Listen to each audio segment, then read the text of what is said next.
শেহরাজ চোখ ছোট করে ঠোঁট কামড়ে হেসে বলল, তাহলে আজ রাতটা লম্বা হবে সুইটার।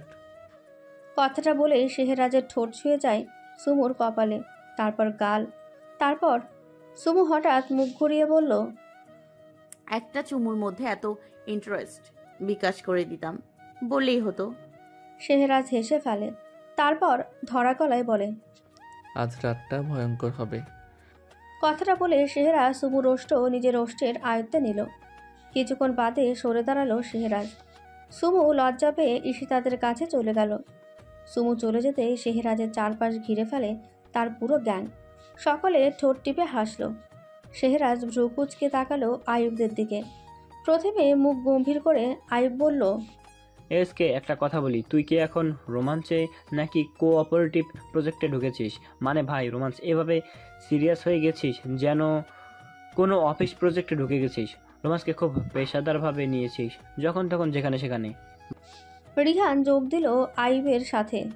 5টা চকলেটের দাম 5টা ডিম চমু, এর রেট যদি বাজারে ছাড়াই, তোর প্রেমের আইপিওতে লাইনে দাঁড়াবে সবাই।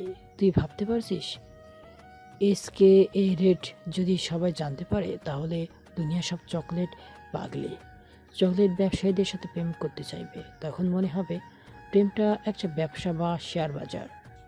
নিহাল গলা নামিয়ে ফিসফিস করে বলল, আমি বুঝতে পারছি না চকলেটটা খেলো কে, ভাবিজি নাকি এসকে? এসকের চোখ দেখে মনে হচ্ছিল ও বলতে চাইছে, সুমু তুমি আমার ট্যাক্স ফ্যাক্টরি আর আমি তোমার ট্যাক্স অফিস। সারফাজ হাত কানে দিয়ে অভিনয় করে বলল, আল্লাহ, প্রেম কি মিষ্টি কি গরম। আমি ডায়াবেটিস, ওদের এই প্রেম এত মিষ্টি এত গরম যে কারো দেখলেই ডায়াবেটিস হয়ে যাবে। আমার সহ্য হচ্ছে না এত রোমান্স। অমিত মেঝেতে কিছু খুঁজতে খুঁজতে বলল, আমি খুঁজতেছি আমাদের রাগী নিরামিষ এসকে মেঝেতে পড়ে গেছে কিনা।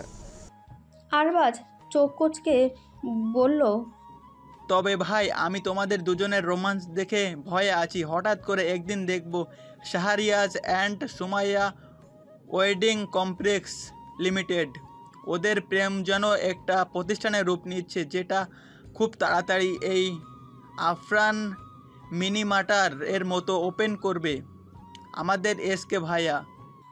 নিহাল হাসতে হাসতে বলল, ভাই তুই অফিসিয়ালি এর ব্যাকআপ। শেহরাজ দাঁড়িয়েছিল গম্ভীর মুখে, তারপর চোখ ছোট করে বলল, তোদের সবার মধ্যে একটা কথা কমন, তোরা কেউ প্রেমে সাকসেসফুল না, শুধু আমি একমাত্র প্রেমে শেয়ার হোল্ডার। সবাই একসাথে হুঙ্কার দিল। খান সাহেবের তো লাভ শেয়ার বাজারে বুম। শেহরাজ হেসে মাথা নেড়ে বলল, এখন থেকে তোদের চকলেট কিনতে হলে সকলে মিলে একসাথে বলল, কি? তোদের সকলের প্রথমে প্রেমের পারমিশন লাগবে, আর আমার পারমিশন আমার একমাত্র লাইসেন্স আমার সুইটার।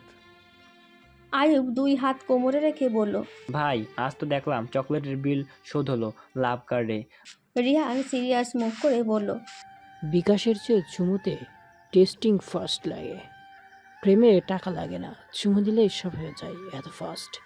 তাহলে আমরাও তোকে একটা করে চুমু দিচ্ছি, আমাদেরকেও চকলেট দে। রাহিন গলা খাকারি দিয়ে বলল, বাহ, কার্ড সুইপ করতে সুমু সুইপ করলো তোর হৃদয়। শেহরাজ ভ্রু কুচকাল। সুমনা তোর বোন? সেটা তুই মেনে নিস কখনো? শেহরাজ আর কোনো কথাই বলল না।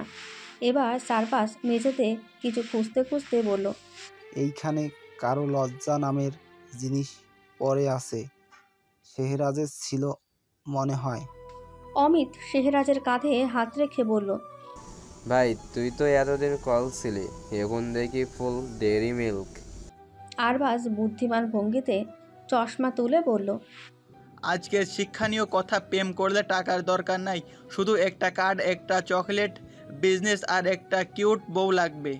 নিহাল চুপি চুপি বলল, ভাই একটা চকলেটের দাম যদি একটা চুমু হয়, তাহলে আমি এসকে রোজ চুমু খেতে রাজি আছি, কিন্তু আপাতত আমি ডিএডে আছি।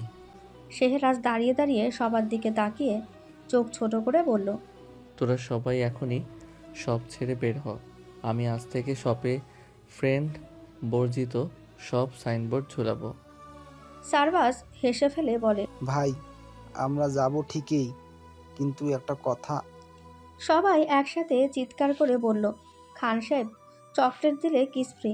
শেহরাজ হাসল। ঠিক তখনই পাশ থেকে একটা দীর্ঘশ্বাস শোনা গেল। নিহাল হতাশ কণ্ঠে বলল, এমন একটা বউ থাকলে আমিও ওয়ালেট লুট হতে দিতাম খুশি মনে। রিহান বলল, ভাবি তো ভাবি না, একদম চকলেট কুইন। আয়ুব বলল, ভাই রে, আমরা তো শুধু এটিএম এর পিন জানি, কারো হৃদয়ের পিন তো জানি না। সারবাজ আফসোস করে বলল, এই সব দেখে মনটা একদম সিঙ্গেল ভিকটিম সাপোর্ট গ্রুপ খুলতে ইচ্ছা করছে। অমিত হঠাৎ হু করে কাদার ভান করে বলল, আমার তো বিয়ের বয়স পার হয়ে গেছে, কোনো বউ তো দূরের থাক, একটা গার্লফ্রেন্ডও জুটলো না কপালে। আরবাজ বলল, আমাদের জন্য প্রেম মানে নেটফ্লিক্স আর নুডলস। আমার বউ তো আমাকে পাত্তাই দেয় না। নিহাল একদম দুঃখী মুখ করে বলল, ভাই আমরা কি মানুষ না? আমাদের প্রেম কবে আসবে ওটার করে। এই অবস্থায় শেহরাজ একটা চেয়ার টেনে বসে পড়ে, এক গ্লাস পানি খেয়ে তারপর বলে, তোরা সবাই মিলে একটা কাজ কর, আমার শপের সামনেই একটা সিঙ্গেল পিপল জোন বানিয়ে নিস। 1 কাপ চা আর 1 কাপ আফসোস ফ্রি। রাহিন বলল, ভাই তুই এখন পাক্কা প্রেমিক, আমাদের আর মানুষই ভাবিস না। তারপর সবাই একসাথে ঝাঁপিয়ে পড়ে বলল, শেহরাজ খান প্রেমের ডাকাত, সিঙ্গেলদের দুশ্মন। শেহরাজ সবাইকে বের করলো সব থেকে। তারপর সুমুদের নিয়ে বাসার উদ্দেশ্যে রওনা হলো। আবহাওয়ার অবস্থা আজ ভালো না। সন্ধ্যা থেকে মেঘ জমেছে আকাশে। 30 মিনিটের মধ্যে বাড়ির সামনে এসে পৌঁছালো শেহরাজরা। সুমুরা গাড়ি থেকে নেমে দাঁড়াতেই শেহরাজের ফোনে কল এলো। সুমুদের বাড়ির ভেতরে যেতে বলে শেহরাজ কল রিসিভ করার জন্য সাইডে চলে গেল। সুমু রুমে এসে বোরকা চেঞ্জ করে নিল।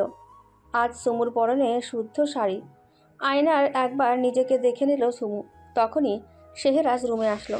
সুমুকে একবার দেখে বলল, আমার একটা মিটিং পড়ে গেছে, এক্ষুনি যেতে হবে। এখন মিটিং? হ্যাঁ, নিউ শপ সেই বিষয়ে মিটিং। ও আচ্ছা, ঠিক আছে যান। শেহরাজ আলমারি থেকে ফর্মাল ড্রেস বের করে রেডি হয়ে নিল। কখন আসবেন? চিন্তা করো না, তাড়াতাড়ি চলে আসবো। শেহরাজ সুমুর কপালে ঠোঁট ছুঁয়ে বেরিয়ে গেল। রাত 11:45। করিডোরে একা দাঁড়িয়ে শেহরাজের অপেক্ষায় সুমু। শেহরাজ এখনও ফেরেনি। সুমু একা দাঁড়িয়ে সোশ্যাল মিডিয়াতে স্ক্রল করছে। আরিয়ান রুম থেকে বের হতেই সুমুকে দেখতে পায়। ঠোঁটে বাঁকা হাসি ঝুলিয়ে সুমুর পাশে এসে দাঁড়ায়। আরিয়ান নীরবে নিঃশ্বাস ফেলে যেন ভয় জাগায়। এমন করে একা একা দাঁড়াতে নেই সুমু, এই বাড়িতে সবাই ভালো মানুষ, কেউ কেউ খুব বেশি মনোযোগীও হয়ে যায়, যেমন আমি।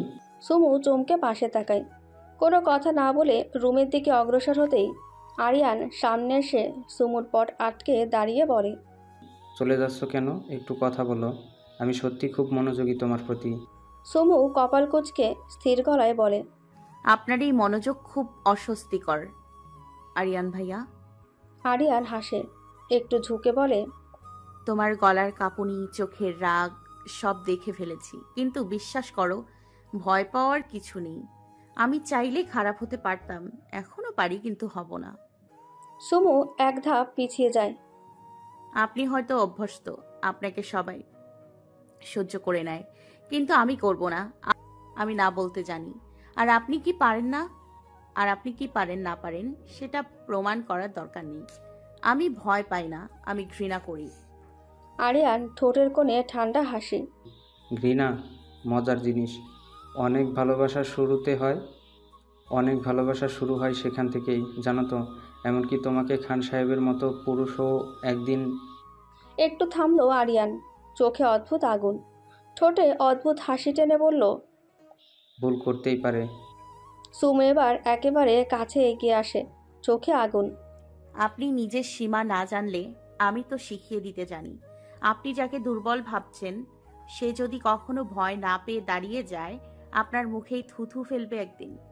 থুথু, ইন্টারেস্টিং। তুমি জানো, তোমার মতো তেজি আত্মসম্মানী মেয়ে সব সময়ই আমার প্রিয়। কারণ ওদের ভিতরে কি চলছে তা জানার জন্য সময় দিতে হয়, আর আমি সময় দিতে ভালোবাসি। সুমু কিছুক্ষণ চুপচাপ দাঁড়িয়ে থাকে, চোখে এক ধরনের সতর্কতা। আপনি হয়তো সময় দিতে ভালোবাসেন, কিন্তু সবাই সময় নিতে চায় না আরিয়ান ভাইয়া। আরিয়ান ঠোঁট টিপে হাসল। তোমার চোখেই ওই ভয় মিশ্রিত আত্মবিশ্বাসটা খুব ভালো লাগে সুমু। কে জানে, তুমি যদি এসকের না হতে, তাহলে হয়তো আমি। সুমু আবারও এক ধাপ পিছিয়ে যায়, এবার চোখে কাটার মতন তীক্ষ্ণতা। আপনি হয়তো দিন শুরু করেছেন, আর আমি না দিয়ে শেষ করেছি। আমার চারপাশে জায়গা কম, আমার চারপাশে সম্মান ছাড়া কারো জায়গা হয় না। আরিয়ান একটু থমকে তারপর হেসে বলে, তোমার মতো সোজা মেয়ে খুব কম দেখেছি। খেয়াল রেখো, এমন সোজা পথে হাঁটলে কেউ না কেউ টেনে ধরবেই। সুমু ঠান্ডা গলায় বলল, যারা টেনে ধরে তাদের হাতেই বেশি ভাঙে। আর হ্যাঁ, আমার পথে আলোর ছায়া নিয়ে খেলতে আসবেন না, অন্ধকারে হারিয়ে যাবেন। অন্ধকার যদি হয় তোমার ভেতরে, তাহলে আমি লক্ষ কোটিবার হারিয়ে যেতে রাজি আছি। সামনে থেকে সরে দাঁড়ান, আমাকে যেতে দিন। আরে থাকো না, ভালোই তো লাগছে। তাছাড়া তোমার হাজবেন্ড এখনো আসেনি। সুমুর রাগে গা জ্বলছে, আরিয়ানের চোখে লোভ স্পষ্ট। সে বাঁকা হেসে বলল, তুমি জানো, যখন প্রথম তোমাকে দেখি মনে হয়েছিল এই মেয়েটা আমার। উফ, কি অদ্ভুত সুন্দর ফিলিংস। কিন্তু তুমি তো ভুল মানুষকে ভালোবেসে ফেলেছো। শেহরাজ তো কেবল রাগ করতে জানে, মায়া দিতে নয়। তুমি চাইলে আমি তোমায় এমন জীবন দিতে পারি যেখানে শুধু ভালোবাসা থাকবে, রাগ নয়, ভয় নয়। আপনি একটা ভুল করছেন। আপনি যাকে দুর্বল ভেবেছেন সে একজন স্ত্রী, যার নামের পাশে শেহরাজ খান জুড়ে আছে, আর যার হৃদয়ের পাশে রাগ নয় আগুন জ্বলছে। শেহরাজের নাম নিয়ে তোমার এত অহংকার, শেহরাজের ভালোবাসা নিয়ে তোমার এত গর্ব, তাহলে এত রাতে তুমি একা কেন সুমু? ওই রকম একটা রাগী লোকের থেকেও কেউ ভালোবাসা পায় না, পায় শুধু শাসন। তুমি হাসো, কিন্তু আমি জানি তুমি একা। খান সাহেব আমাকে যে সম্মান আর ভালোবাসা দেয়, সেটা আপনি কোনোদিন কাউকে দিতে পারবেন না। আরিয়ান ঘন নিঃশ্বাস ছাড়ল। তুমি জানো, যদি আমি চাই এক রাতেই তোমার পুরো পৃথিবী উল্টে দিতে পারি। তোমার ওই তথাকথিত শেহরাজ তোমায় সময় দেয় না, ফুপিমণি তোমাকে কত অপমান করে। তুমি শুধু একটাবার হ্যাঁ বলো, সব বদলে যাবে সুমু। আমি তোমাকে অনেক ভালো রাখবো, দুনিয়ার সব সুখ তোমার পায়ের কাছে এনে রাখবো।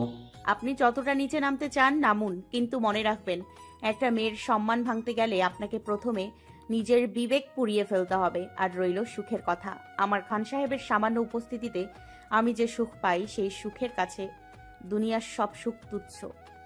আরিয়ান দাঁড়িয়ে ধীরে ধীরে ওর দিকে এগোই।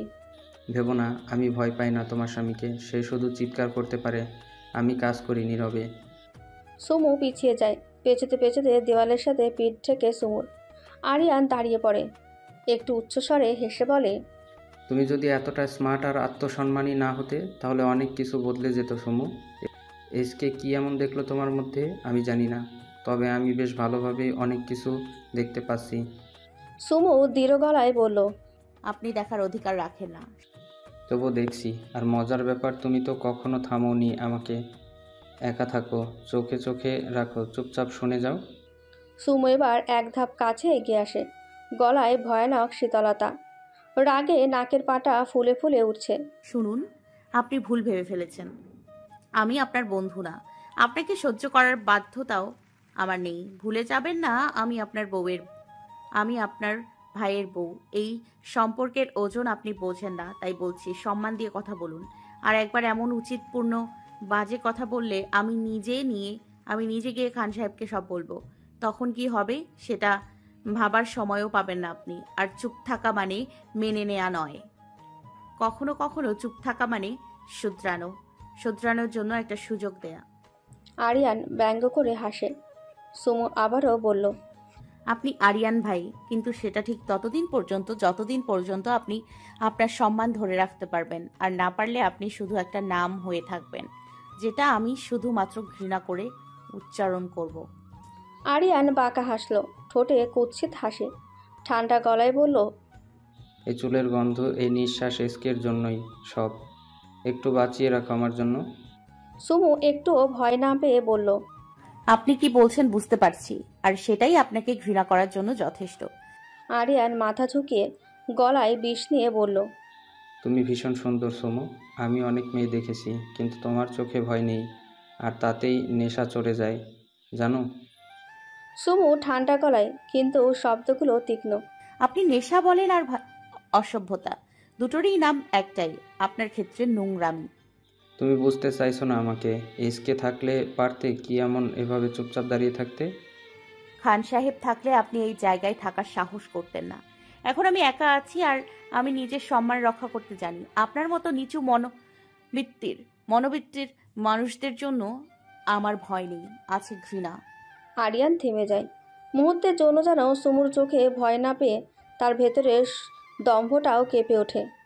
সুমু চোখে আগুন আবারও বলল, আর একবার এমন আচরণ করলে আমি চুপ করে আরেকটি মুহূর্তে থাকবো না। ভদ্রভাবে দূরে থাকুন, না হলে আমার প্রতিবাদ হবে এতটাই ভয়ঙ্কর আপনি আয়নায় নিজের মুখ দেখতে পারবেন না। আরিয়ানের নজর সুমুর পা থেকে শুরু করে বুকে এসে থামল। ঠোঁটের কোণে বিকৃত হাসি নিয়ে বলল, তোমার চোখে আগুন, কিন্তু শরীরটা, সেটা তো আগুনে পোড়ানোর জন্য না, ছুঁয়ে দেখার জন্য। আচরণের মায়া আছে। আর আর এই শুদ্ধ শাড়িতে তোমাকে তো জাস্ট। সুমু চোখে বিস্ফোরণ, গলা স্বাভাবিক। আপনার মতো লোকের হাতের ছোঁয়ায় মেয়ে মানুষ পুড়ে ছাই হয় না, বরং সেই হাতেই পুড়ে ছারখার হয়ে যায়। আপনি মেয়েদের শরীর বোঝেন, আত্মা বোঝেন না। তুমি বলো তুমি তোমার ভাইয়ের বউ, কিন্তু তোমার চোখে অন্য ভাষা দেখি। এসকে বুঝে না, আমি বুঝি। এমন রূপ কেউ চাপা দিয়ে রাখতে পারে? আপনার মতো পচা মন যার থাকে সে সাদা কাপড়েও কালি খোঁজে। আপনি যা ভাবছেন সেটা হলো আপনার কল্পনা, নয়তো বিকৃত লালসা। আর একটা কথা মনে রাখবেন, আমার ইজ্জত আর সম্মান আপনার মতো লোকের খেলনা না। তোমার ঠোঁট এত সুন্দর, অধিকার থাকলে অন্যভাবে চুপ করাতাম। সুমু চোখে ঘৃণার আগুন। আপনার চোখে সম্মান নেই, তাই মুখেও নেই। আবার ঠোঁট আপনি কল্পনাতে রাখলেই ও তো আপনার কলিজা ছিঁড়ে বের করে আনবে আমার খান সাহেব। আর আপনি বাস্তবে ছোঁয়ার স্বপ্ন দেখেন। নিজের নোংরা মানসিকতার পরিচয় দেয়া বন্ধ করুন। আমি শুধু মুখে প্রতিবাদ করি না, দরকার হলে হাত ব্যবহার করি। কিন্তু আফসোস, আপনার মতো নোংরা লোককে চড় মারার জন্য স্পর্শ করলে আমার হাত নোংরা হবে। এই ভয় দেখিয়ে কি হবে সুমু? তোমার নায়ের মধ্যেও আমি হ্যাঁ শুনতে পাই। তুমি যতই রাগ করো, ততই তোমাকে নিজের করে পেতে ইচ্ছা করে। সুমু এবার সম্পূর্ণ শান্ত, ঠান্ডা আগুনের মতো করে বলল, আপনার কল্পনায় আমি আগুন, বাস্তবে আমি আগ্নেয়গিরি। আপনার স্পর্শ তো দূরে থাক, আপনার ছায়াও যদি আমার উপর পড়ে, তাহলে আপনি নিজেই পুড়ে ছাই হয়ে যাবেন। আর হ্যাঁ, আমি আবারও বলছি, আমি আপনার ভাইয়ের স্ত্রী। এই পরিচয়েই মাথা উঁচু করে বাঁচি, আর আপনাকে ঘৃণা করে দেখি। এখন সরে যান। আরিয়ান ঠোঁটে একরাশ নোংরা হাসি নিয়ে বলল, যেতে তো তোমাকে দিব না। তুমি জানো সুমু, আমার কল্পনায় তোমাকে সাদা শাড়িতে দেখলে মনে হয় তুমি স্বর্গের রূপ। শরীরটা তুলোর মতো নরম, স্পর্শের জন্য চিৎকার করে আমার মন। আপনার জিহ্বা পচে গেছে, তাই হয়তো রূপ দেখে নয়, শরীর দেখে মুগ্ধ হন।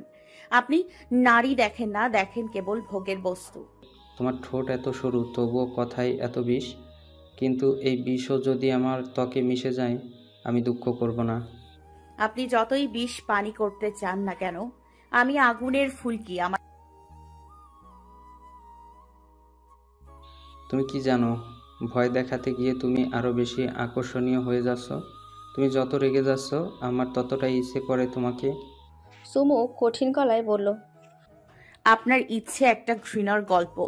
আপনি ভাবেন আমার চোখের ভয় বা আগুন আপনাকে শক্তি দেবে, তাহলে আপনি ভুল ভাবছেন। আমি আপনার মতো পুরুষের মুখে থুতি। এসকের নাম নিয়ে বাঁচবে না সুমো। ও তোমার গা থেকে অন্য পুরুষের ছোঁয়াকে দূরে রাখতে পারবে না। সুমু ঘৃণা ভরা গলায় বলল, আপনি যা ভাবছেন তা স্বপ্নেও হবে না। আপনি যতটা নিচুতে আছেন, আমি ততটাই উঁচুতে। আপনি আমার না বোঝেন না, তাই না? আরিয়ান ঠোঁট কামড়ে বিকৃত হাসি হেসে বলল, তোমার এই চোখে জেদ আছে ঠিকই, কিন্তু আমি জানি মনের ভেতর একটা জায়গা খালি আছে, যেটা এসকে পূরণ করতে পারেনি। সুমু ধীরে ধীরে এক পা সামনে এগিয়ে আসে, চোখে আগুন, ঠোঁট কঠিনভাবে চেপে ধরা। কণ্ঠ নরম, কিন্তু প্রতিটি শব্দ ছুরির মতো ধারালো। আপনার মতো নোংরা নিচু মন মানসিকতার মানুষের সাথে কথা বলাটায় রুচিতে বাধে। মুখে যে গন্ধটা বেরোচ্ছে তা শুধু ঘৃণা নয়, আপনার চরিত্রের দুর্গন্ধ। আপনার মতো লোকের জন্য আমার কাছে আছে শুধু ঘৃণা।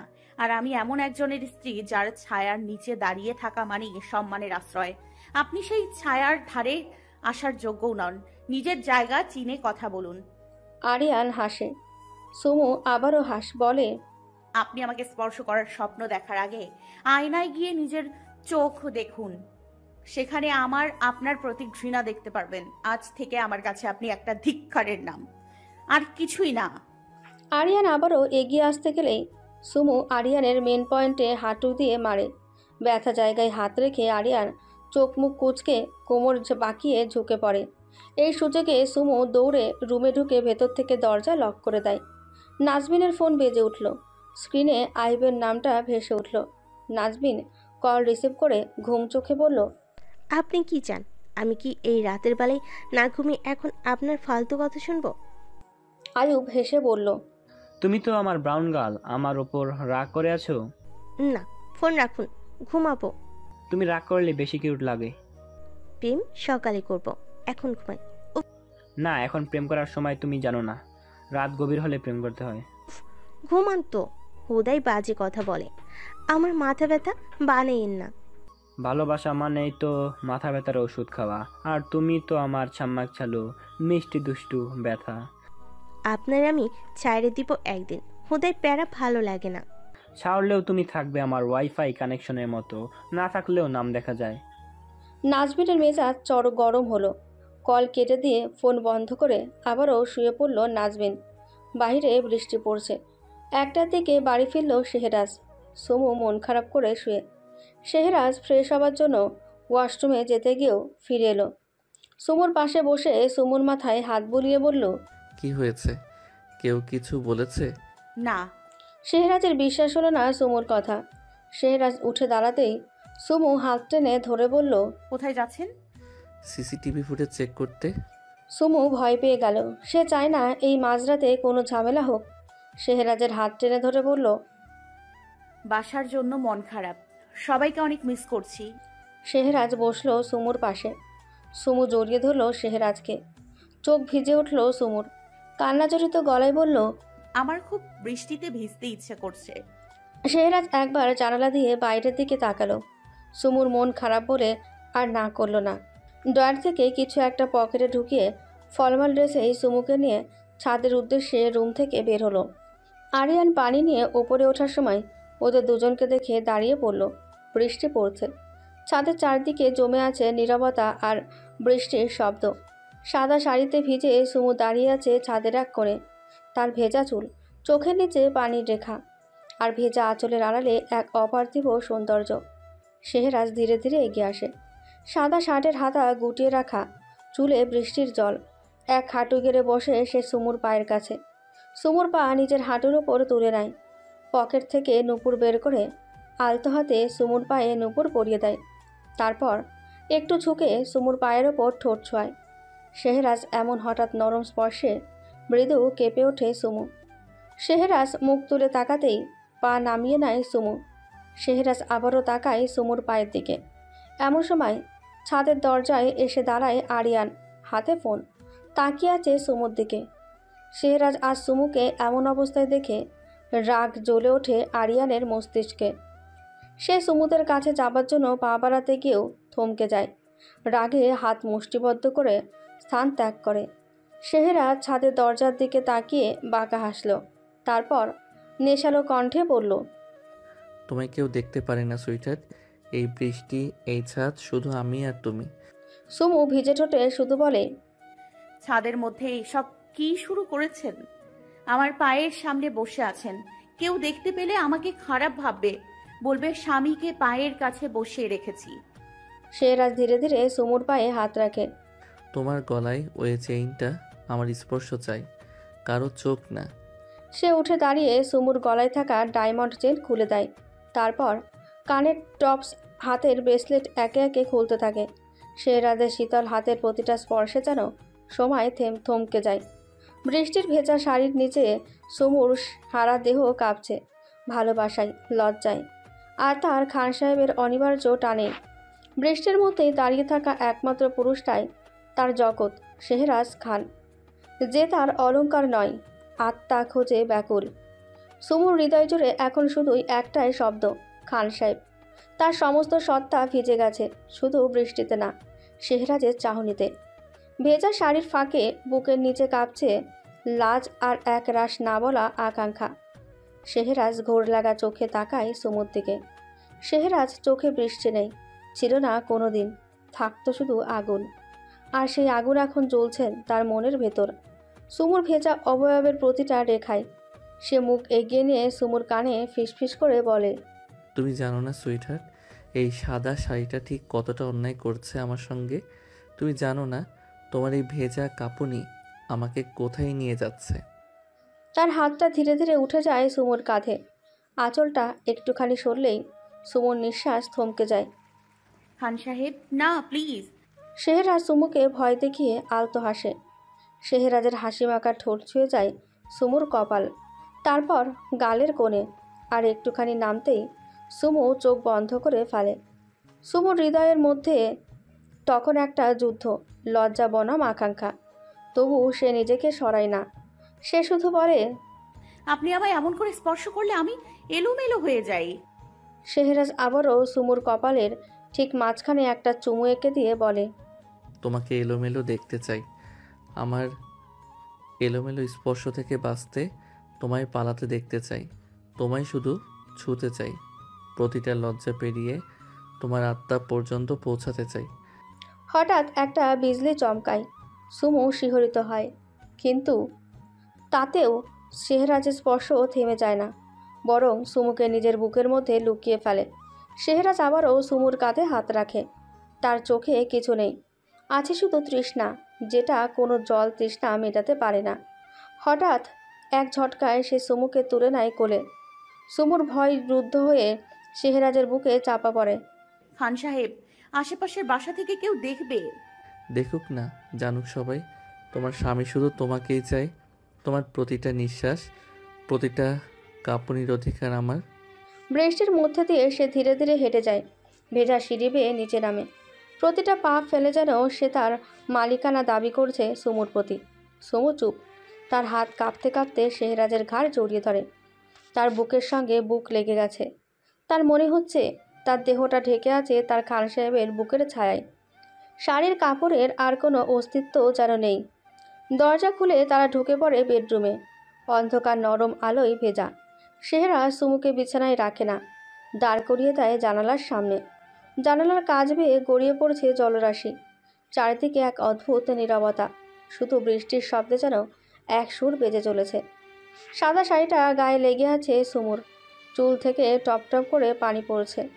সে ধীরে ধীরে সুমুর চুলের ভেজা গোছা একদিকে সরিয়ে দেয়। তুমি জানো, এই ঘাড়ে আমার ঠোঁট কখনো থেমে থাকতে পারে না।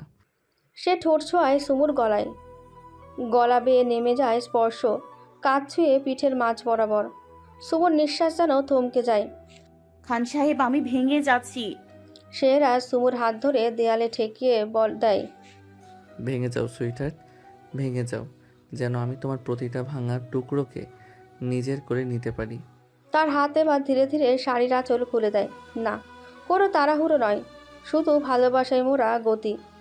সুমুর শরীর থেকে খুলে নেওয়া অলংকারগুলো পকেট থেকে বের করে মেঝেতে ফেলে দেয়। সুমু শুধু চোখ বন্ধ করে দাঁড়িয়ে থাকে। তার শরীরটা কাঁপছে, কিন্তু সে সরছে না। শেহরাজ তার কানের কাছে মুখ এনে ফিসফিস করে বলে, তোমার শরীর না সুইটহার্ট, আমি তোমার আত্মাকে ছুঁতে চাই। সুমু ফিসফিস করে বলে, আমার আত্মা অনেক আগেই পুরোপুরি আপনার হয়ে গেছে। শেহরাজ চুপচাপ দাঁড়িয়ে রইল। সুমুর ভেজা চুলের ফাঁকে চোখে মুখে ছিল অদ্ভুত এক শান্তি, অথচ ভেতরে যেন ঝড়ো সমুদ্র। শেহরাজ মৃদু গলায় বলল, তুমি জানো, এই বৃষ্টি আমাকে তোমার কথা মনে করায়। প্রথম দেখা, প্রথম স্পর্শ। সুমু চোখ নামিয়ে ফেলল। বৃষ্টি যেন আরও জোরে পড়তে লাগলো। শেহরাজ ধীরে ধীরে তার মুখের দিকে এগিয়ে এলো। তুমি কি জানো আমি কতটা ভয় পাই যদি কোনোদিন তোমায় হারিয়ে ফেলি? সুমু কাবা গলায় বলল, সৃষ্টিকর্তা না চাইলে আপনি আমায় হারাবেন না। আমি আছি সব সময়, সব বৃষ্টিতে, সব নির্জনে, শুধু আপনার জন্য। হঠাৎ করে শেহরাজ রুমের হিটার চালু করলো।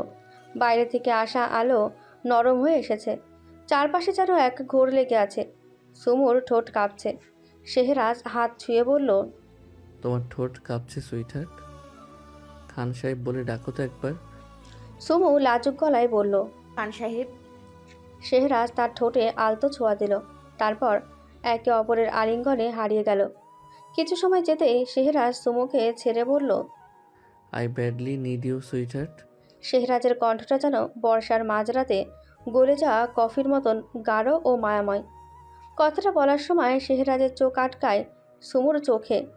সেই চোখে ছিল এক ধরনের তৃষ্ণা, এক গভীর চাহনি, যা কোনো ভাষায় বলা যায় না, শুধু অনুভব করা যায়। শেহরাজের বলা কথার মাঝে ওদের দুজনের নিঃশ্বাস মিলিয়ে গেল। শেহরাজ এক হাতে সুমুর গাল স্পর্শ করল। তার ঠোঁটের ডগায় ছুঁয়ে দিল একরাশ আগুন। চোখে ছিল তৃষ্ণা, অথচ তাতে প্রেমের অদ্ভুত কোমলতা।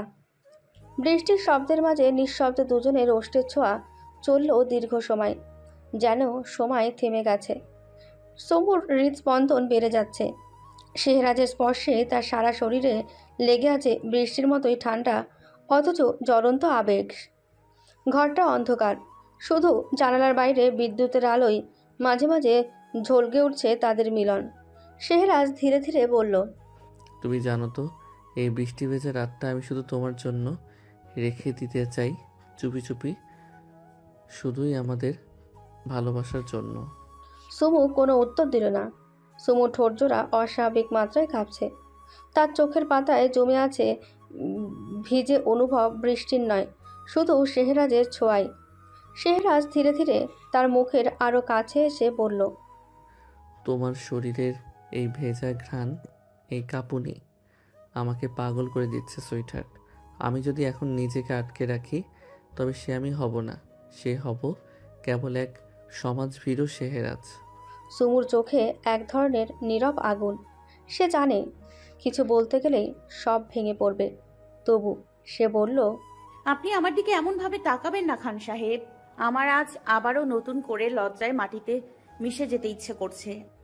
শেহরাজের ঠোঁট ছুঁয়ে যায় এবার তার গলার ঠিক নিচে, যেখানে শাড়ির আঁচল আর জল একসাথে মেখে আছে তৃষ্ণা।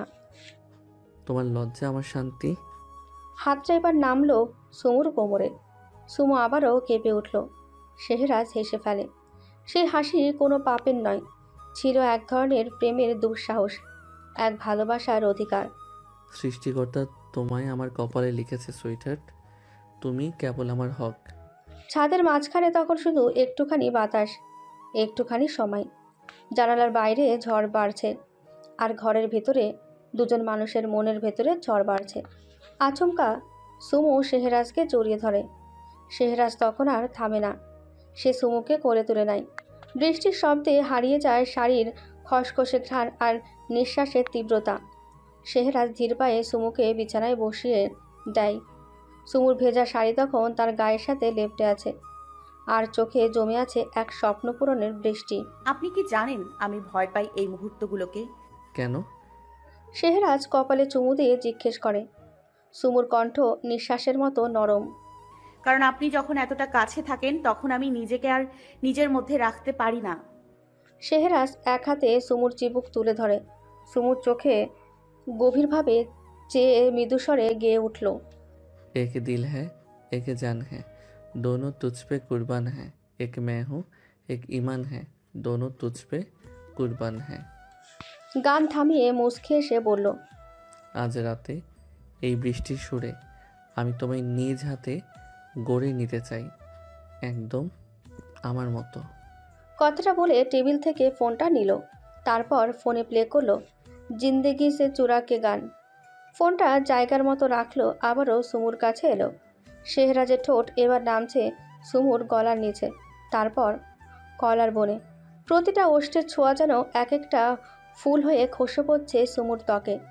সুমুর শরীরের ভেতরটা কাঁপছে, সে শিহরিত, সে নিঃশ্বাস হারিয়ে ফেলছে। শেহরাজ তার কানে আবারও ফিসফিসিয়ে বলে, তোমার ভেজা শরীর এই কাঁপুনি আমার সত্তার আগুন জ্বালিয়ে দিয়েছে।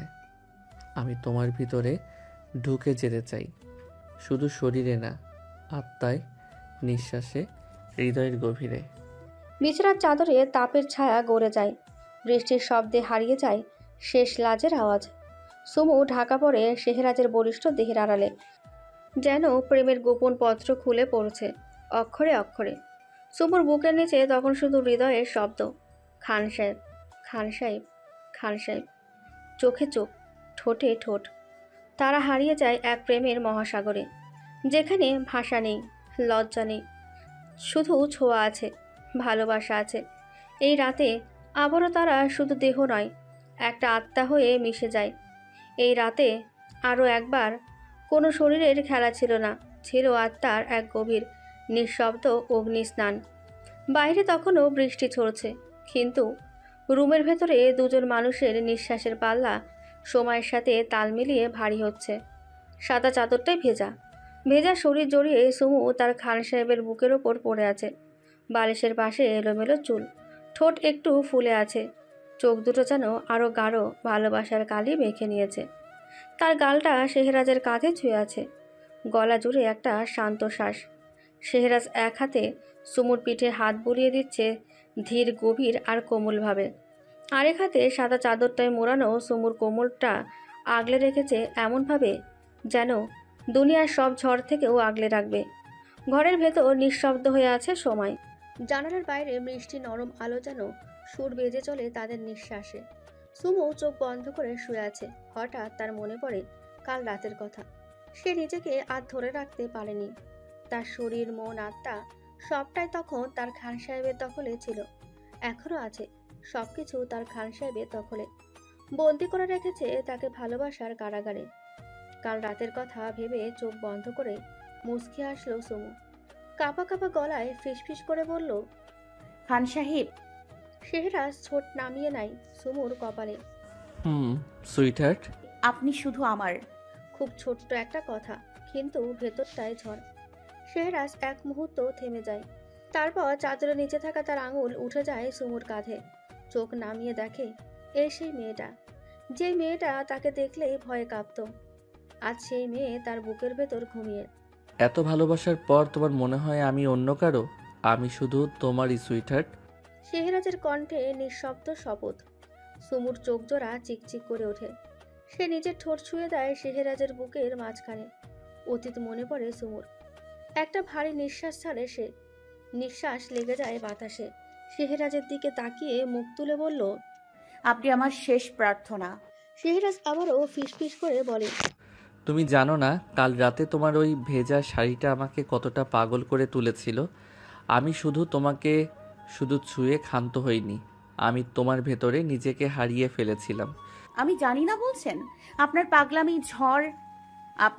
পাগলামি ঝড় আমার ওপর দিয়ে গিয়েছে। আমি হাড়ে হাড়ে টের পেয়েছি আপনার পাগলামির ফল, ইভেন এখনো পাচ্ছি। শেহরাজ মুচকি এসে আবারও বলে, তুমি ভিজেছিলে, কিন্তু তবুও আগুনের মতো ছিলে। তোমার স্পর্শে আমি জ্বলে উঠেছিলাম। সুমু চোখ বন্ধ করে ফেলে। তার ঠোঁট কাঁপে, কিন্তু কোনো শব্দ বেরোয় না। সে শুধু অনুভব করে একটা হাত তার মুখ ছুঁয়ে নিচে নামে, আরেকটা হাত তার কোমর জড়িয়ে ধরে। শেহরাজ সুমুর কপালে ঠোঁট ছোঁয়, তারপর ধীরে ধীরে ঠোঁট নামে তার চোখের পাতায়, গালের কোণে, চিবুকের নিচে। শেহরাজ মতিগতি সুমুর কাছে সন্দেহ লাগে।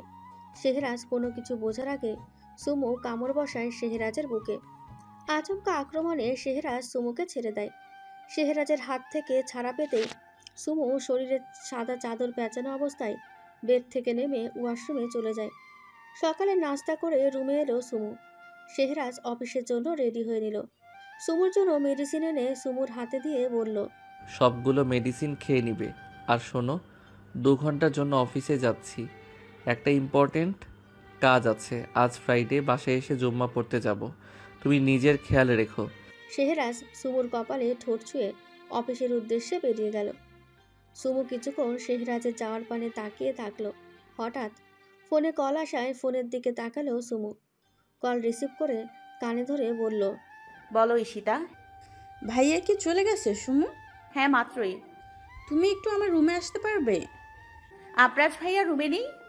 না, ও গার্ডেনে। ওকে, আসছি। কল কাটলো সুমু। হাতে নিয়ে বসে থাকা মেডিসিনগুলো বেড সাইড টেবিলের ওপর রাখতে গিয়ে সব নিচে পড়ে গেল। সুমু ব্যাপারটা পাত্তা না দিয়ে বেরিয়ে গেল রুম থেকে। সব সম্পর্কে শুরু হয় এক আশ্চর্য অনুভব দিয়ে। ঈশিতা আর আরবাজের গল্পটাও ঠিক তেমনই। বন্ধুত্ব থেকে ভালোবাসা, আবার সেই ভালোবাসা থেকেই গড়ে ওঠা এক অদৃশ্য বন্ধন। ঈশিতা শহুরে এক মেয়ে। সে প্রাণবন্ত, যুক্তিবাদী আর নিজের মনের কথা বলতে জানে। আরবাজ বরং একটু চুপচাপ, ভেতরে গাঢ় সমুদ্রের মতো গভীর। মুখে বলে না, চোখে বলে। তাদের ভালোবাসা ছিল না সিনেমার মতো রঙিন কল্পনা, ছিল বাস্তবতা, ঝগড়া, মান অভিমান, কিন্তু তবুও ছিল এক গভীর টান। আরবাজ কখনো ঈশিতার গায়ে রাগ ঝাড়ে না, কিন্তু চুপ করে যায়। আর ঈশিতা সেটাই বুঝে ফেলে। তুমি চুপ কেন? তুমি বলো, আমি শুনি। এই এক লাইনে ঈশিতা বোঝে তার জায়গা কোথায়। আরবাজের মনের একেবারে ভেতরটায়। বিয়ের পর সম্পর্কটা বদলায়নি, বরং গভীর হয়েছে। রাতে চায়ের কাপ ভাগ করে নেয়, আর সকালে ছোট ছোট ঝগড়ার মাঝে লুকিয়ে থাকে ভালোবাসার চোরা স্রোত।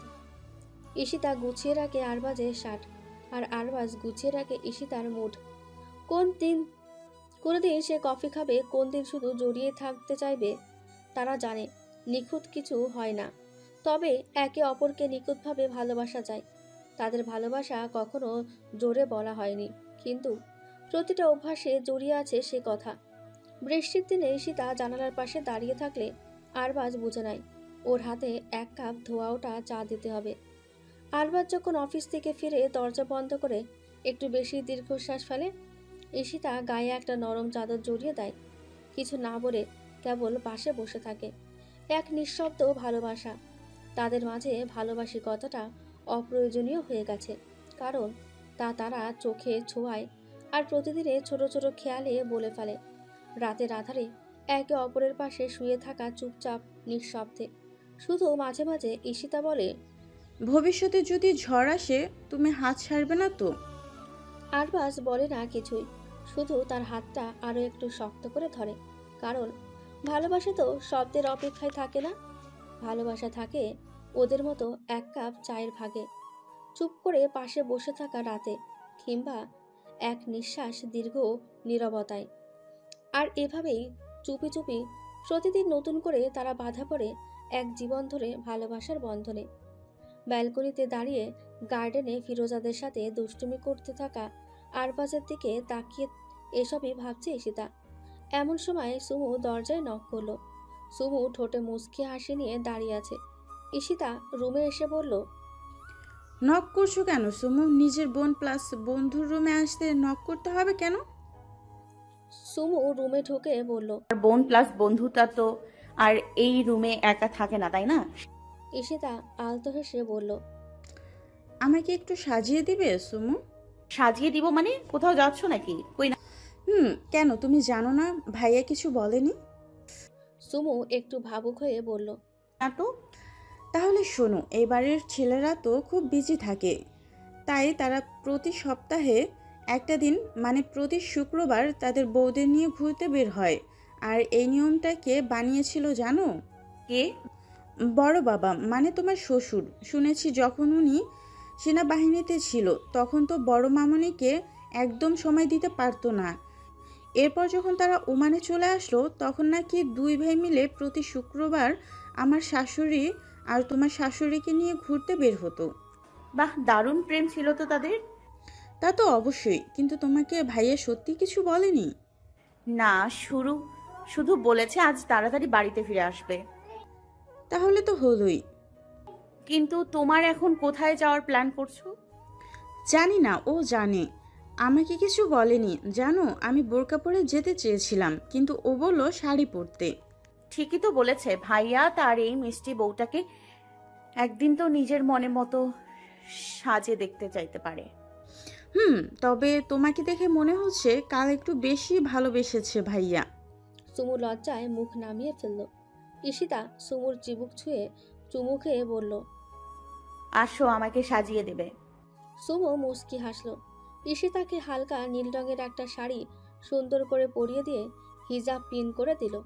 মুখে হালকা প্রসাদলির ছোঁয়া আর ঠোঁটে হালকা গোলাপি লিপস্টিক লাগিয়ে দিল।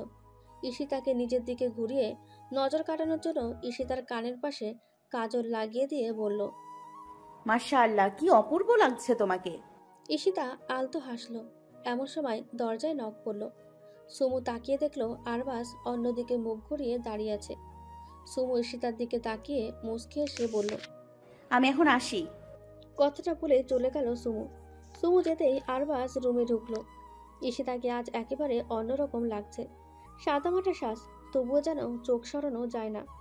মায়াবী মুখ আর সাথে ঠোঁটে এক চিলটে হাসি। আরবাজ তাকিয়ে থমকে গেল। তার চোখে যেন সময় থমকে গেল। তুমি সব সময় এরকম ভাবে থাকো না কেন? হঠাৎ নিজের অজান্তে কথাটা বেরিয়ে এলো আরবাজের মুখ থেকে। ঈশিতা মুচকি হেসে বলল, কি বললে? আরবাজ একটু হেঁচকি খেলো। মাথা চুলকে বলল, মানে এই সাজটাই তোমাকে অন্যরকম লাগছে, অসম্ভব সুন্দর লাগছে। ঈশিতার গাল লাল হয়ে উঠল। আরবাজ তখনও তাকিয়ে আছে, চোখে একরাশ বিস্ময় আর প্রশংসা, যেন এতদিন ধরে কাউকে নতুন করে চিনছে। আরবাজকে তাকিয়ে থাকতে দেখে ঈশিতা বলল, তুমি কি শুধু তাকিয়ে থাকবে নাকি যাবে? ধ্যান ভাঙালো আরবাজের। আবারও মাথা চুলকে আলতো হেসে বলল, চলো।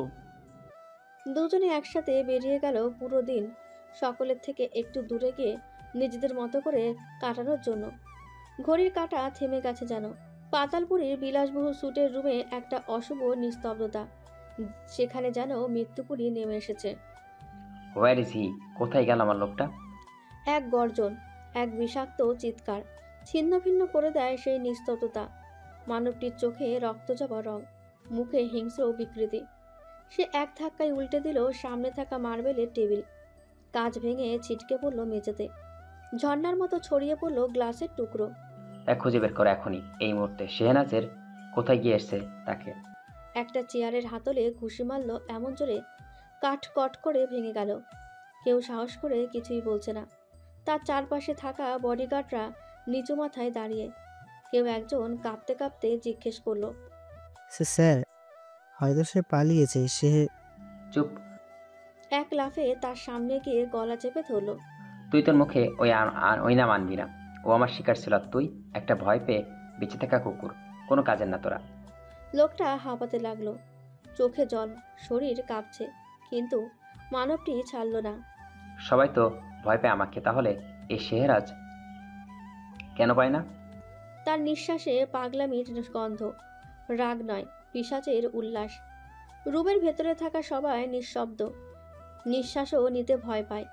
দেওয়ালের আয়নার দিকে তাকিয়ে নিজেকে দেখে ফিসফিস করে, তোমরা ভাবছো আমি পাগল? না, আমি হচ্ছি ভয়। আমি হচ্ছি ওদের জীবনের সবচেয়ে দুঃস্বপ্ন। And next time no mistake, no mercy. একজন কাঁপতে কাঁপতে বলল, বস, আমার কাছে পাক্কা খবর আছে। শেহরাজ খান আমাদের লোকটাকে তুলে নিয়ে গেছে। ড্যামিস্ট, তোরে একটা অপদার্থ চেয়েছে দেখছিস। একটি গ্লাস ফুল ফোর্সে ছিটকে গেল দেওয়ালের দিকে। চিৎকারে কেঁপে উঠল পুরো ফ্লোর। আলো জ্বলছে লাল শেডে। দেয়ালের গা বেয়ে বয়ে যাচ্ছে শ্যাডো, এক অচেনা মানুষের, যার চোখে এখন পশুতা। মেয়েটাকে গুলি করার কথা ছিল পার্টির মাঝে। ঠিক যখন আলো নিভল তখন কি থেকে কি হয়ে গেল। মেয়েটা বেঁচে গেল। নিজের চুলে হাত চালিয়ে ছিঁড়ে ফেলার মতো করে গর্জে উঠল। শেহরাজ খান। হাতের ঘড়ি ছুঁড়ে মারল দরজার দিকে। ভেতরে কাঁচ ভাঙার আওয়াজ, বাইরে নীরব আতঙ্ক। তার কণ্ঠে হঠাৎ এক অদ্ভুত ঠান্ডা হেসে উঠল। তাহলে এবার আগুনটা নিজে চালাবো। দেয়ালের পাশের ক্যাবিনেট খুলে বের করলো একটা রক্ত লাল কেস। ভেতরে sniper. Enough games. Next time I want to miss next time see death thought my eyes. কাচের জানালায় নিজের ছায়া দেখে এক ঝাঁকুনি দিয়ে চিৎকার করলো। নিজের হাতের তালুতে ছুরি চেপে ধরে বলল, বাঁচাবো না ওই মেয়েটা। শেহরাজের দুর্বলতা। আমি নিজের হাতে শেহবাজকে ভেঙে গড়িয়ে দিব, এমনভাবে ভাঙবো আর কোনোদিন উঠে দাঁড়াতে পারবে না। রুমের মেঝেতে গড়িয়ে পড়ল এক রক্তমাখা ছুরি। অন্ধকারে বাতাস ভারী হয়ে উঠল বারুদের গন্ধে। ঘড়িতে তখন 11টা। সুমু রুমে একা বসে আছে। সুমুর মনে একটাই ভাবনা, আজ সে সবার জন্য পায়েস রান্না করবে, বিশেষ করে তার খান সাহেবের জন্য। যেই ভাবনা সেই কাজ। সে নিচে নামলো ধীর পায়ে। শুভ্র রঙের চুড়িদার পরা, চোখে একরাশ প্রশান্তি। ড্রয়িং রুম একেবারে নিস্তব্ধ। সুমু কিচেনের দিকে পা বাড়াতে হঠাৎ সামনে এসে দাঁড়ালেন অনন্যা বেগম। চোখে শীতল দৃষ্টি, ঠোঁটে কঠিন এক প্রশ্ন। কোথায় যাচ্ছ? সুমু এক মুহূর্ত থেমে গিয়ে শান্ত কণ্ঠে বলল, পায়েস রান্না করব সবার জন্য। অনন্যা বেগমের মুখে বিরক্তির ছায়া। এই বাড়ির নতুন বৌদির রান্নাঘরে ঢোকা বারণ, তুমি এটা জানো না? সুমুর চোখে একটু হতবাক ভাব, তারপর আস্তে বলল, জানি, তবু আমি রান্না করব। তুমি শোনোনি কি বললাম? অনন্যা বেগমের গলা কড়াকড়ি হয়ে উঠল। সুমুর মুখে কাপড় নেই, শুধু গলার স্বরটা আরো কোমল হয়ে উঠল। আপনি আমার শাশুড়ি, আপনার কথার অসম্মান করিনি কখনো। তবে এই রান্না ভালোবাসা থেকে, যদি অপরাধ হয় আমি ক্ষমা চাই, কিন্তু এই রান্না আমি করবই। অনন্যা বেগম থ হয়ে গেলেন। সুমু পেছনে না তাকিয়ে সোজা রান্নাঘরে ঢুকে গেল। চুলার আগুন জ্বলে উঠল, দুধে চাল পড়ল, এলাচ দারচিনি ঘ্রাণ ছড়িয়ে পড়ল বাড়ি জুড়ে। 12টার দিকে বাড়ির গেট খুলে ভেতরে ঢুকলো শেহরাজের ব্ল্যাক মার্সিডিজ। পরনে ফর্মাল পোশাক, কিন্তু চোখে মুখে জুম্মার দিনের পবিত্রতা। গাড়ির চাবি হাতে ঘোরাতে ঘোরাতে সোজা উপরের রুমের দিকে রওনা হলো। সুমু শাওয়ার নিয়ে চুলটা ভিজে রেখে ব্যালকনিতে দাঁড়িয়ে আছে। হালকা রোদের আলো তার মুখে পড়ে যেন মোহময়ী একটা আবেশ তৈরি করেছে। চোখে প্রশান্তি, ঠোঁটে একটুখানি হাসি। ঠিক তখনই রুমে ঢুকলো শেহরাজ। সুমুকে দেখে কয়েক সেকেন্ড থেমে গেল। টাওয়াল নিয়ে এসে ধীরে ধীরে পেছন থেকে এসে এক হাতে সুমুর ভেজা চুলে হালকা টান দিল। এই ভেজা ভেজা রাজকুমারীটা কে? সুমু ভ্রুকুচকে তাকালো। খান সাহেব, চুলে টান দেবেন না। শেহরাজ সুমুর চুল মুছতে মুছতে হেসে বলল, তোমাকে না জ্বালালে আমার ভালো লাগে না। তারপর হঠাৎ সুমুর নাকে হালকা একটা চিমটি কেটে দিল। সুমু একটু খুশি একটু রাগী গলায় বলল, আপনি কি ছেলে মানুষ নাকি? শেহরাজ হেসে কাঁধ ঝাঁকিয়ে বলল, তোমার সামনে আমি সব ভুলে যাই, এখন যাই। কথাটা বলে সুমুর চুল মুছে দিয়ে বলল, থাকো, শাওয়ার নিয়ে নামাজ পড়তে যাব। শেহরাজ ড্রেস চেঞ্জ করে টাওয়াল নিয়ে ওয়াশরুমে ঢুকে গেল। ব্যালকনিতে দাঁড়িয়ে থাকা সুমু মুচকে এসে বলল, ছেলে মানুষটা খান সাহেব। বিকেলে নরম রোদটা জানালার পর্দা ভেদ করে ঘরে ঢুকছিল। হালকা সোনালি আলোয় ঘরটা ঠিক যেন একটা স্বপ্নের মতোই লাগছিল। শেহরাজ তখন জানালার পাশে দাঁড়িয়েছিল, হাতে কফির কাপ। সুমুর দিকে তাকিয়ে হালকা এসে বলল, সুইটহার্ট, রেডি হয়ে নাও, আজ তোমায় নিয়ে সমুদ্র দেখতে যাব, শুধু তুমি আর আমি। আমাদের বিকেলটা আজ একটু আলাদা হোক, হ্যাঁ? সুমু বেডের ওপর থেকে ফোন এনে শেহরাজের চোখের সামনে একটা একটা করে ভিডিও প্লে করে বলল, আমি এই ভিডিওটা বানাতে চাই। শেহরাজ হালকা হাসলো। ওকে ফাইন, আইয়ুবদের আসতে বলি তাহলে। ভিডিও মেক করা হয়ে গেলে ওরা চলে যাবে। সুমু লাজুক এসে ঝটপট রেডি হয়ে নিল। একটা পার্পল রঙের চুড়িদার পরে ঠোঁটে হালকা লিপস্টিক দিয়ে চুলগুলো ছেড়ে দিল। শেহরাজ এতে চোখ সরাতে পারছিল না। সুমু শেহরাজের সামনে গিয়ে মুচকি হেসে তুড়ি মেরে বলল, দেখবেন পরে, এখন চলুন। শেহরাজ আলতো হেসে সুমুর হাত ধরে বাড়ি থেকে বের করলো। রাস্তায় দাঁড়িয়ে আছে সকলে। আইবরা 3টে গাড়ি নিয়ে এসেছে, 2টো সাদা আর একটা ব্ল্যাক। শেহরাজ আইবদের ফোনে ভিডিওটা দেখে সবকিছু বুঝে দিল। তারপর সকলে একসাথে গাড়িতে উঠে পড়ল। শেহরাজ সুমুকে নিয়ে নিজের ব্ল্যাক মার্সিডিজে উঠে ছাদ করে দিল। শেহরাজ গাড়ি স্টার্ট দিতেই সুমু উঠে দাঁড়িয়ে 2 হাত মুক্ত পাখি ডানার মতো মেলে দিল। শেহরাজ গাড়ি স্টার্ট দিতেই আইবরা গাড়ি স্টার্ট দিল। শেহরাজ সুমুর দিকে এক পলক তাকিয়ে বলল, সুইটহার্ট, ভিডিও স্টার্ট করো। সুমু ফোনে ব্যাক সাইড ক্যামেরা অন করে ভিডিও স্টার্ট করলো। 4টে গাড়ি লাইন দিয়ে চলছে। প্রথমে এলো সাদা মার্সিডিজ। সুমু তার আঙুল ইশারায় গাড়িটিকে নিজের কাছে আসতে বলল। গাড়িটি কাছে আসতেই সুমু গাড়িটিকে চলে যেতে বলল। বেরিয়ে গেল একটা গাড়ি, শেহরাজের গাড়ি ওভারটেক করে। এরপরের ব্ল্যাক মার্সিডিজকে সুমু আঙুলের ইশারায় কাছে আসতে বলল।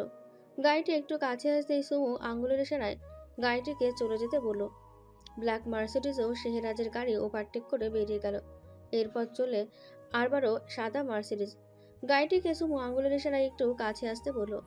গাড়িটি কাছে আসতেই সুমুকে তার হাতের আঙুল একবার ডানে একবার বামে ঘোরালো। গাড়িটিও সুমুর আঙুলের ইশারা মতো একবার ডানে একবার বামে গেল। এরপর সুমু আঙুলের ইশারায় গাড়িটিকে চলে যেতে বলল। গাড়ি শেহরাজের গাড়ি ওভারটেক করে বেরিয়ে গেল।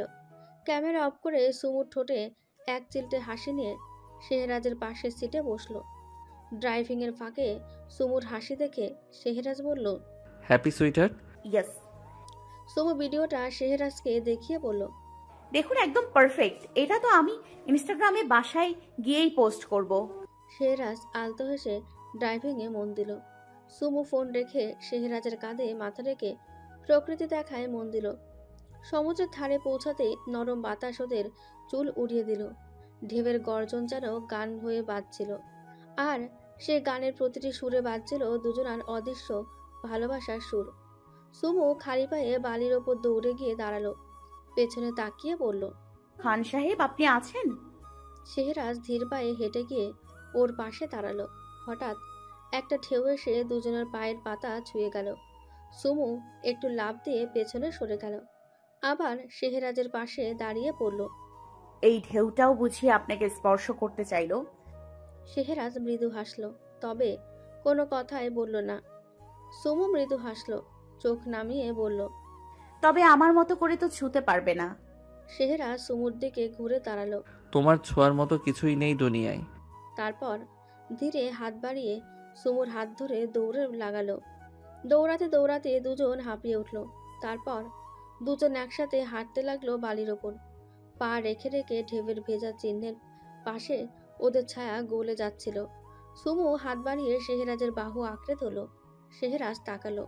সুমু বলল, সমুদ্র আপনার খুব পছন্দের, তাই না?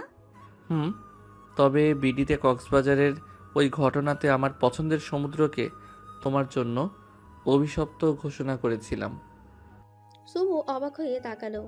শেহরাজ সুমুর দিকে তাকিয়ে আলতো হেসে সুমুকে নিজের বুকে টেনে নিয়ে জড়িয়ে ধরল। ঢেউ গর্জন করলো। সূর্য একটু একটু করে ডুবতে থাকলো, আর সুমু রাজ দাঁড়িয়ে রইল। সমুদ্রের নীরবতা আর ওদের হৃদয়ের শব্দে এক হয়ে গেল সেই বিকেল। Chowdhury group corporate head office, Oman. রাত 11টা। ঘরটা আধো আলো। বড় কাছের জানালার ওপাশে শহরে নীরব রাস্তাগুলো ঝলমল করছে। রায়হান চৌধুরী তার অফিস চেয়ারে হেলান দিয়ে বসে, হাতে এক গ্লাস হুইস্কি, চোখে চিন্তার ছায়া। দেয়ালের পাশে দাঁড়িয়ে এক নিঃশব্দ নিরাপত্তার ছায়া। ঠিক তখনই দরজা ধীরে ধীরে খুলে যায়। প্রবেশ করে একজন সুইটেড লোক। তার নাম আসিফ, রায়হানের খুব বিশ্বস্ত একজন। আসিফ গম্ভীর গলায় বলল, বস, খুঁজে পাইনি ওকে। লোকটা যেন হাওয়ায় মিলিয়ে গেছে। রায়হান চোখ সরিয়ে তাকায়। আমি বলছিলাম না, ওটা তো সহজ হবে না। আসিফ ঝুঁকে এসে বলল, আর একটা খবর আছে। সিআইডি ডিপার্টমেন্টের এসিপি প্রশান্ত ঘোষ, উনি আপনার উপর নজর রেখেছেন। রায়হান চোখ সংকুচিত করল। প্রশান্ত ঘোষ? জি বস। ওমান শহরে গত 1 মাসে যতগুলো খুন হয়েছে সবগুলোর পেছনে আপনার নাম জড়িয়ে পড়েছে। তিনি লুকিয়ে লুকিয়ে ইনভেস্টিগেশন চালাচ্ছেন। সরাসরি কিছু করছেন না, কিন্তু ছায়ার মতো পেছনে লেগে আছেন। রায়হান ঠোঁটে হালকা হাসল। খেলা জমছে। ওনার ছায়া আমার পায়ের নিচে পড়বে সময় মতো। রায়হান ধীরে ধীরে হুইস্কির গ্লাসটা টেবিলে নামিয়ে রাখলো। চোখে তার আগুনের ঝিলিক, ঠোঁটের কোণে এক ধরনের ঠান্ডা অশুভ হাসি। গম্ভীর কণ্ঠে বলল, গাড়ি বের করো আসিফ। এই শ্বশুরবাড়ির জামাই আদরটা আজ আর খেলে চলবে না। আসিফ চোখে চমক। প্রশান্ত ঘোষের বাড়ি? রায়হান চেয়ারে উঠে দাঁড়িয়ে কোট পরতে পরতে বলল, আমার নামটা নিয়ে খুন সাথে সাথে খেতে চাই না। ভদ্রভাবে খেলা দেখাবো। আমার আর ওনার চোখে একটু রং লাগানো দরকার। কথাটা বলে বেরিয়ে গেল রায়হান। Sound effect. গাড়ির ইঞ্জিন স্টার্ট হচ্ছে। কালো এসইউভি রেডি। চারিদিকে নিস্তব্ধতা। রায়হান তার 4 জন সিক্রেট এনফোর্সার নিয়ে বেরিয়ে পড়ল ওমানের প্রান্তে অবস্থিত প্রশান্ত ঘোষের প্রাসাদের দিকে। শহরের আলো গায়ে মেখে কালো গাড়িগুলোর ছায়া ছুটে চলল, যেন রাতের অন্ধকারে এক শিকারী যার চোখে লাল জানা। প্রশান্ত ঘোষের ভিলা। ওমান। রাত 12টা। শান্ত নির্জন এলাকায় দাঁড়িয়ে রাজপ্রাসাদের মতন এক বিলাসবহুল ভিলা। চারপাশে হালকা কুয়াশা, গেটে লাগানো সিসিটিভি আর ভারী দারোয়ান। কালো এসইউভি এসে থামে, টায়ারের ঘর্ষণে ধুলো ওড়ে। দারোয়ান কপালে ভাঁজ ফেলে এগিয়ে আসে। এই রাতের বেলায় গেট বন্ধ, অনুমতি ছাড়া কেউ ঢুকতে পারবে না।